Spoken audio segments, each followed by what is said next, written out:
Shalom, selamat pagi Bapak Ibu, Sobat Messenger, dimanapun Anda berada. Selamat pagi, senang sekali. Di kesempatan pagi yang indah ini saya Daniel Saputra bersama dengan Alexander dapat hadir kembali menghampiri Bapak Ibu Sobat Messenger melalui program Bread of Life. Bagaimana kabar Anda di hari ini? Kami terus berdoa, kiranya damai, sejahtera, sukacita boleh ada dan senantiasa ada di dalam kehidupan kita semuanya. Mari kita akan awali kehidupan kita di sepanjang hari ini.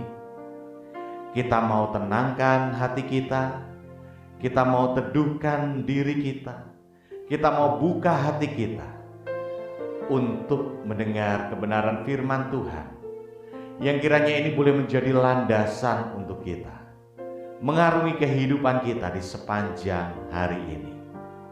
Namun sebelum kita akan membaca kebenaran firman Tuhan, kita merenungkan dan kita akan berdoa. Pagi hari ini mari kita satukan hati kita di dalam doa kita. Selamat pagi Bapak, terima kasih.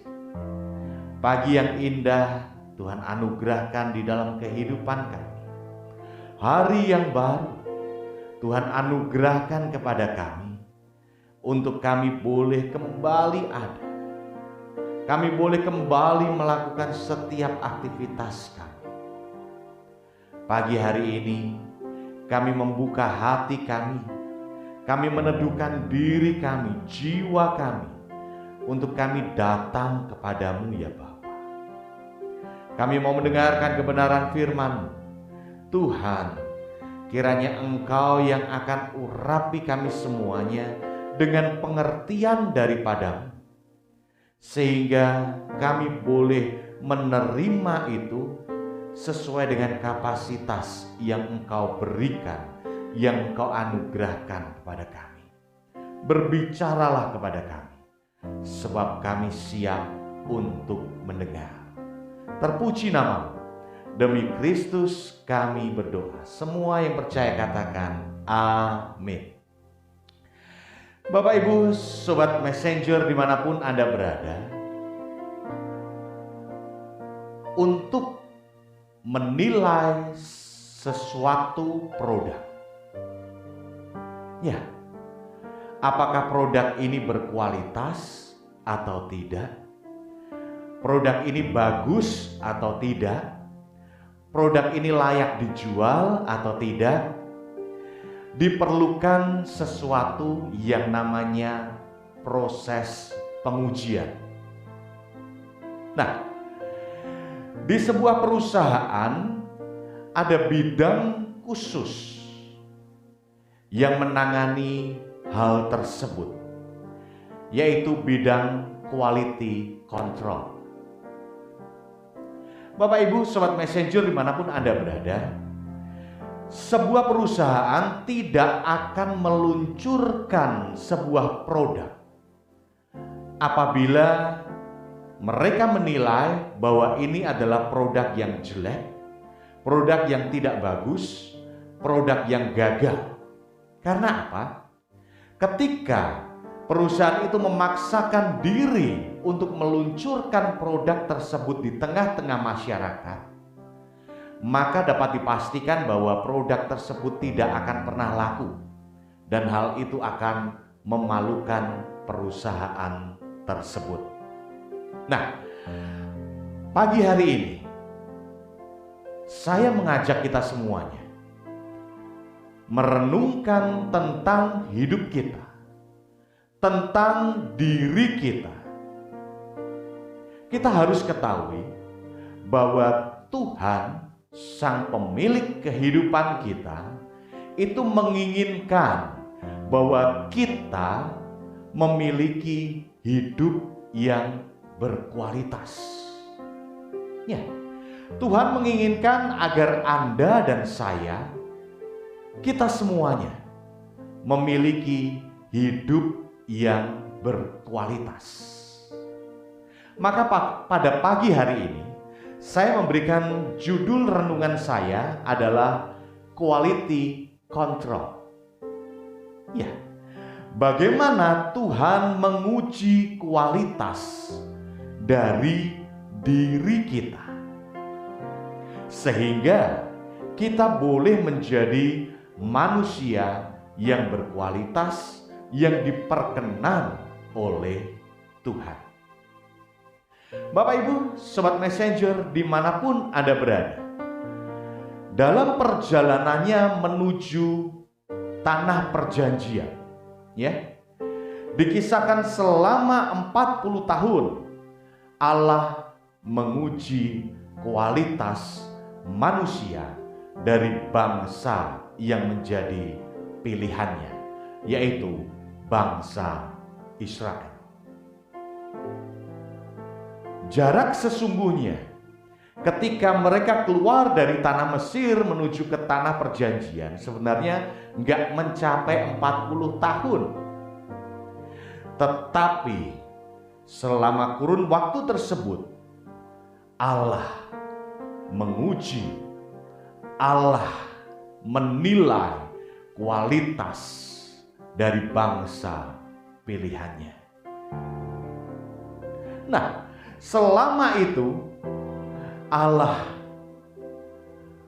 dapat melihat kualitas bangsa itu, kualitas orang-orang manusia yang ada di dalamnya. Pertanyaannya adalah, tidak semua, ya, dari generasi pertama ketika bangsa itu keluar dari tanah Mesir itu dapat masuk ke dalam tanah perjanjian. Ya. Ujian-ujian yang sungguh luar biasa yang Allah berikan kepada bangsa pilihannya. Salah satu kisah Allah menguji kualitas bangsa itu terjadi dalam kisah 12 pengintai. Saya yakin dan percaya Anda tahu tentang kisah 12 pengintai yang diperintah untuk mengintai tanah Kanaan oleh Musa. Kita akan baca pada Bilangan 14 ayat ke-36 sampai ke-38.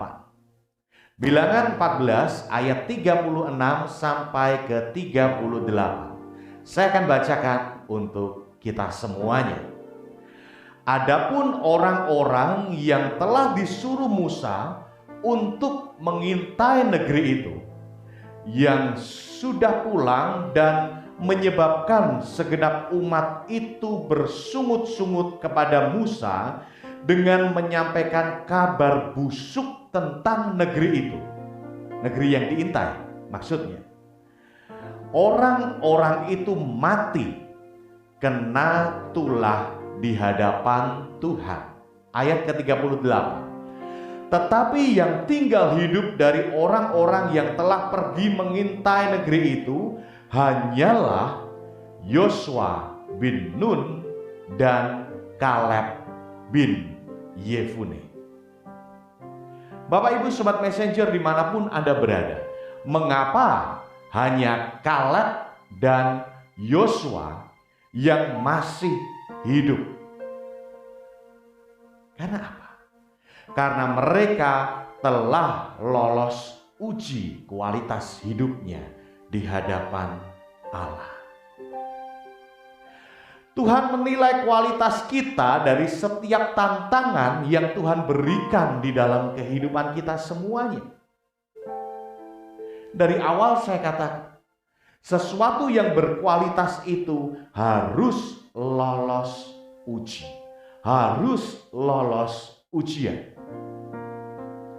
Anda ingin menjadi berkualitas agar lolos dari quality control, atau Anda ingin menjadi manusia yang terbuang karena tidak lolos quality control? Itu tergantung pada kita yang merespon tatkala mengetahui sebuah kebenaran bagaimana kita menjadi orang yang berkualitas di dalam Tuhan. Sekali lagi, berkualitas di dalam Tuhan. Nah, Sobat Messenger, pagi hari ini ada beberapa bagian yang ingin saya bagikan. Bagaimana kita menjadi orang yang berkualitas di dalam Tuhan. Kita belajar dari Yosua dan Kaleb. Yang pertama adalah bahwa kita harus sadar bahwa Tuhan memimpin hidup kita. Seperti Kaleb dan Yosua, dia sadar bahwa siapa yang memimpin hidupnya adalah Allah sendiri. Ayat 14, pasal 14 ayat yang ke-6. Tetapi Yosua bin Nun dan Kaleb bin Yefune, yang termasuk orang-orang yang telah mengintai negeri itu, mengoyakkan pakaiannya dan berkata kepada segenap umat Israel, negeri yang kami lalui untuk diintai itu adalah luar biasa baiknya. Bapak Ibu Sobat Messenger dimanapun Anda berada, tatkala kita sadar bahwa Tuhan yang memimpin hidup kita, kita akan menjadi orang yang optimis memandang kehidupan ini. Sekali lagi, ketika kita sadar, ketika kita mengetahui bahwa Tuhan yang memimpin kehidupan kita akan menjadi orang yang optimis di dalam memandang kehidupan kita. Walaupun berbagai kesulitan itu menghadang langkah kita. Dikisahkan bahwa orang-orang lain selain Kaleb dan Yosua, dia menceritakan tentang orang-orang raksasa yang besar. Kita gak akan mampu untuk menghadapinya. Tetapi Yosua dan Kaleb, dia memiliki optimisme karena dia tahu bahwa Allah yang memimpin kehidupan mereka.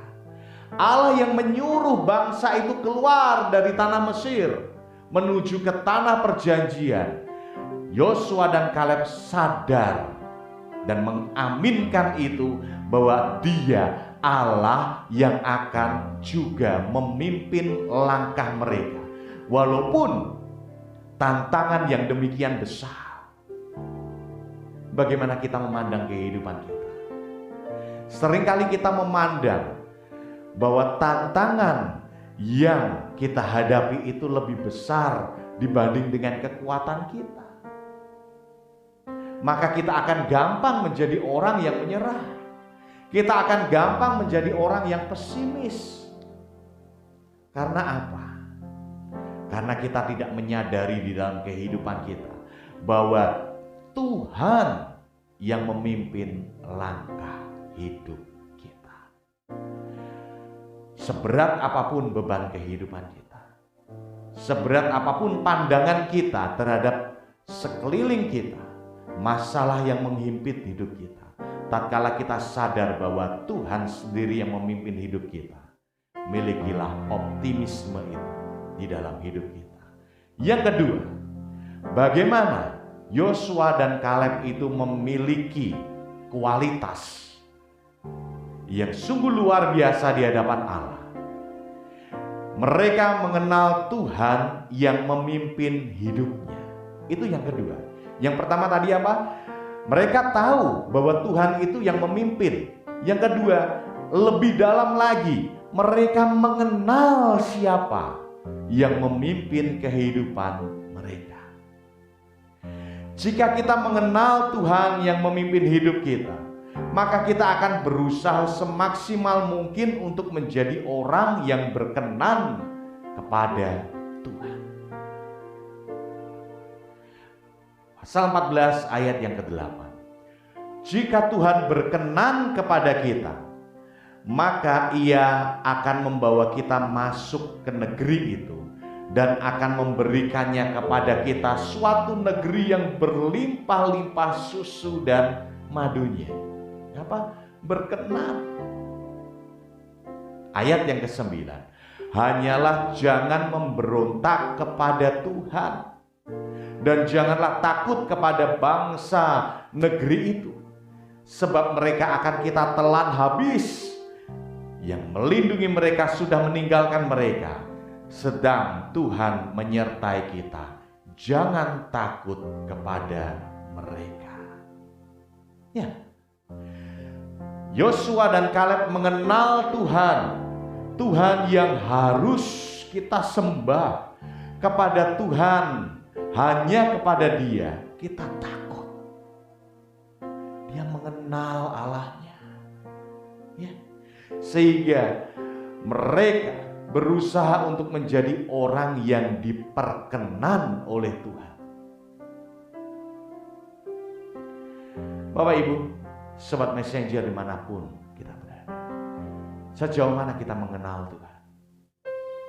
Apakah kita mengenal Tuhan hanya sebatas berkat-berkat Tuhan, sehingga kita tidak terlalu mengejar perkenanan Tuhan melalui kehidupan kita? Kalau kita mengenal Tuhan secara utuh, kita tidak hanya mengejar berkat-berkat Tuhan, tetapi yang lebih utama adalah kita mengejar perkenanan Tuhan di dalam kehidupan kita. Maka semuanya akan ditambahkan Tuhan di dalam kehidupan kita semua. Tapi sungguh ironis, kita hanya mengenal Tuhan sebatas berkat-berkat itu, tanpa kita mau lebih dalam lagi mengenal Tuhan, yang kepadanya kita tunduk, yang kepadanya kita hormat. Ya, jangan pernah memberontak kepada Tuhan seperti apa yang dikatakan oleh Yosua dan Kaleb. Karena apa? Karena mereka kenal Tuhannya. Bapak Ibu Sobat Messenger dimanapun Anda berada, hal yang terakhir, kalau kita ingin menjadi orang yang berkualitas adalah selesaikan tugas itu dengan satu kebanggaan. Ya. Siapa yang diutus oleh Musa itu bukan orang-orang sembarangan. Pasal 13 ayat yang pertama, Tuhan berfirman kepada Musa. Ayat yang kedua, suruhlah beberapa orang mengintai tanah Kanaan yang akan kuberikan kepada orang Israel. Dari setiap suku nenek moyang mereka haruslah kau suruh seorang, semuanya pemimpin-pemimpin di antara mereka. Mereka pemimpin-pemimpin. Tetapi mengapa hanya ada 2 saja yang menurut Tuhan hidupnya itu berkualitas? Yosua dan Kaleb. Karena yang 10 dia tidak menyadari sejauh mana mereka berjalan keluar dari Mesir sampai ke tempat itu, siapa yang memimpin. Seringkali ya, kita tidak menyelesaikan pertandingan, kita tidak menyelesaikan tugas kita. Karena apa? Karena segala ketakutan yang ada di dalam kehidupan kita. Pikiran kita seringkali diintimidasi oleh hal-hal ketakutan, hal-hal yang membuat kita gampang menyerah. Kalau Tuhan masih memberikan kepercayaan kepada kita untuk hidup sampai saat ini, selesaikan tugas kita, lakukan tugas kita dengan apa? Dengan kebanggaan. Ya, apa yang dimaksud dengan kebanggaan? Kita harus dapat menjadi kebanggaan Tuhan, karena hidup kita menjadi hidup yang berkualitas. Bagian terakhir ini saya akan bagikan sebuah kisah. Kisah ini terjadi di Meksiko pada tahun 1968, tepatnya dalam Olimpiade yang diselenggarakan di negara Meksiko. Pada sebuah lomba lari maraton yang memperebutkan medali emas, perak, dan perunggu, lampu stadion sudah mulai sebagian dimatikan. Karena panitia menganggap bahwa perlombaan, pertandingan di ajang atletik akan selesai pada hari itu. Tetapi ketika semua sudah mulai dimatikan satu demi satu, penonton juga mulai keluar melalui sebuah pengeras suara. Panitia mengatakan bahwa ada satu lagi pelari yang akan menginjak garis finish. Pelari maraton yang akan menginjak garis finish. Ya, padahal lomba sudah lama selesai. Penonton pun terkejut. Mereka mengurungkan untuk pulang dari stadion itu. Dan mereka berdiri menanti siapa dia yang datang. Dari kejauhan tampak seorang pelari yang tertatih-tatih memasuki stadion untuk menuju garis finish. Kakinya diperban. Semua penonton berdiri memberikan aplaus yang demikian luar biasa dari dia masuk ke stadion sampai ke garis finish. Dia menjadi pelari terakhir atau pelari ke-56 yang masuk di garis finish. Penonton mengatakan bahwa dialah seorang juara walaupun tanpa mahkota. Siapa pria itu? Dia adalah John Stephen Akhwari, seorang pelari maraton dari Tanzania. Ya. Ketika dia memulai lombanya saat start pada sebuah tikungan, John Stephen Akhwari dia terjatuh. Badannya lecet semua, terutama pada kakinya. Dan yang paling parah, ketika terjatuh, lutut, pergelangan engsel di lututnya itu terlepas. Apakah dia menyerah? John Stephen Akhwari dengan balutan, dengan lari yang tidak maksimal, karena dia harus menahan rasa sakit itu, dia akhirnya sampai ke garis finish. Sakit, luar biasa sakit. Tetapi John Stephen Akhwari dia tidak menyerah, walaupun ada alasan bagi dia untuk menyerah. Karena dia menjadi pelari, menjadi orang yang berkualitas, yang diutus oleh negaranya, Tanzania. Nah, ketika dia sudah menginjak garis finish, orang-orang masih memberikan aplaus kepada dia. Di tengah orang-orang lain yang menyerah, ada 11 pelari yang menyerah pada waktu itu, tidak menyelesaikan pertandingannya.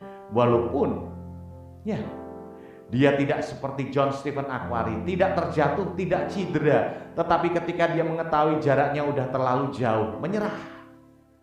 Tidak dengan John Stephen Akhwari. Ketika ditanya oleh wartawan, mengapa kamu tetap memaksakan diri untuk menuju garis finish? Apa yang dikatakan oleh John Stephen Akhwari? Dia mengatakan bahwa negara saya mengutus saya. Negara saya bukan negara kaya, tetapi negara yang miskin. Satu kehormatan bagi saya untuk dapat mewakili negara saya di ajang sebesar Olimpiade ini. Saya tidak diutus oleh negara saya untuk hanya sekedar melakukan start, tetapi saya diutus oleh negara saya dan juga harapan seluruh negeri saya untuk saya dapat menginjak garis finish. Bagaimana dengan kita? Orang yang berkualitas, dia bertanggung jawab, akan memberikan kebanggaan kepada negaranya. Seperti John Stephen Akhwari, maukah kita memberikan sesuatu kebanggaan kepada Tuhan kita? Dengan apa? Dengan kita menjadi orang yang berkualitas. Karena apa? Karena kita tahu ya, siapa yang memimpin hidup kita. Karena kita tahu, kita mengenal siapa Tuhan yang memimpin hidup kita. Dan kita mau menyelesaikan pertandingan kehidupan kita menjadi orang yang berkualitas di hadapan Tuhan dengan kebanggaan yang Tuhan berikan kepada kita semuanya. Mungkin saat ini kita merasa bahwa tantangan yang kita hadapi demikian berat, masalah yang kita hadapi demikian banyak. Kita ingin menyerah, tetapi saya katakan, mungkin kita tidak tahu garis finish yang akan kita masuk. Mungkin kita tidak tahu pandangan yang ada di depan kita. Semuanya gelap, tertutup segala masalah yang kita hadapi saat ini. Tetapi percayalah, walau kita tidak dapat melihat, kita mengenal siapa yang memimpin hidup kita. Kita tahu siapa yang memimpin hidup kita, sehingga kita mau tetap menjaga kualitas hidup kita. Mari kita tundukkan kepala kita. Mari kita renungkan kehidupan kita. Jangan kalah dengan keadaan. Jangan menyerah dengan keadaan walaupun itu menghimpit, walaupun itu menyutkan nyali kita. Pandang Dia. Pandang Dia yang memimpin hidup kita. Dia mau hidup kita berkualitas. Untuk itu ketahuilah siapa yang memimpin hidup kita dan siapa Dia. Kita mau mengenal. Jangan kalah dengan keadaan yang kita hadapi. Walau ku tak dapat melihat semua rencana-Mu Tuhan, namun hatiku tetap memandang padamu. Kau tuntun langkahku, walau ku tak dapat berharap atas kenyataan hidupku, namun hatiku tetap memandang padamu. Kau ada untukku. Bapak Ibu, Sobat Messenger, Tuhan ada untuk kita. Jaga kualitas hidup kita. Jaga kualitas hidup kita agar kita diperkenan oleh Tuhan. Ya, tetap berharap pada Dia, tetap bersandar kepada Dia. Ku sadar tak semua dapat aku miliki di dalam hidupku. Hatiku percaya rancangan-Mu bagiku adalah yang terbaik. Walau ku tak dapat melihat semua rencana-Mu Tuhan, namun hatiku tetap memandang padamu. Kau tuntun langkahku, walau ku tak dapat berharap atas kenyataan hidupku, namun hatiku tetap memandang padamu. Kau ada untukku. Ajar kami menjadi seperti Yosua dan Kaleb, menjadi orang yang berkualitas. Mereka memandang sekalipun apa yang dilihat demikian menyesakkan, musuh yang demikian besar, tetapi dia tidak memandang itu. Dia memandang bahwa Engkau lebih besar dibanding dengan segala permasalahan, dengan segala tantangan, dengan segala musuh yang ada di depan. Demikian pula dengan kami ya Bapa. Ajar kami untuk menjadi orang-orang yang berkualitas di hadapan-Mu. Tidak memandang segala masalah itu besar yang dapat menghimpit, bahkan yang dapat menghancurkan hidup kami. Tetapi kami mau memandang bahwa Engkau lebih besar dibanding dengan segala masalah yang kami hadapi. Karena apa? Karena kami tahu bahwa Engkau yang memimpin hidup kami. Karena apa? Karena kami tahu bahwa Engkau yang menyertai kami. Kami mengenal Engkau secara pribadi, secara utuh. Dan kami mau membawa kebanggaan kepada Engkau ya Yesus. Sehingga hidup kami berkualitas. Ajar kami ya Bapa, apapun yang terjadi dalam hidup kami boleh bersandar kepada Engkau. Terima kasih Yesus, terima kasih. Pagi hari ini kami serahkan hidup kami seutuhnya di dalam tangan kasih dan anugerah. Engkau yang akan memimpin setiap langkah-langkah kami, setiap pekerjaan kami, apapun yang kami hadapi, masalah yang kami hadapi. Di dalam nama Tuhan Yesus, Tuhan beri kelegaan kepada kami. Tuhan yang akan menolong kami. Terima kasih, terima kasih. Berkati Sobat Messenger dimanapun mereka berada dalam setiap pergumulannya. Mungkin mereka saat ini juga mengalami kelemahan tubuh. Di dalam nama Tuhan Yesus, jamah-Mu terjadi atas kehidupan mereka semua. Terima kasih Bapa, terima kasih. Berkati setiap kami. Kami mau mengawali hari ini bersama dengan Engkau. Kami memandang kepada Engkau walaupun kami tidak melihat apa yang ada di depan kami. Tetapi kami melihat Engkau lebih besar dibanding dengan segala hal yang ada di dalam hidup kami. Terima kasih ya Bapa. Kami mau menjadi hidup yang berkualitas karena kami memiliki Engkau. Dan kami mau membawa kebanggaan kepada Engkau. Demi Kristus kami berdoa. Semua yang percaya katakan amin. Sobat Messenger dimanapun Anda berada, bawa kebanggaan, bahwa Tuhan bangga pada kita dengan kita memiliki hidup yang berkualitas di hadapannya. Kita belajar dari Yosua dan Kaleb. Anda bisa mempelajari, membaca kisah itu secara detail lagi nanti ketika Anda akan tidur, sehingga kita boleh mendalami apa yang terjadi di dalam kehidupan Kaleb dan Yosua. Kita boleh mempraktekkan dalam kehidupan kita sehingga hidup kita menjadi hidup yang berkualitas. Saya Daniel Saputra bersama dengan Alexander mohon pamit undur diri dari Sobat Messenger di Bread of Life.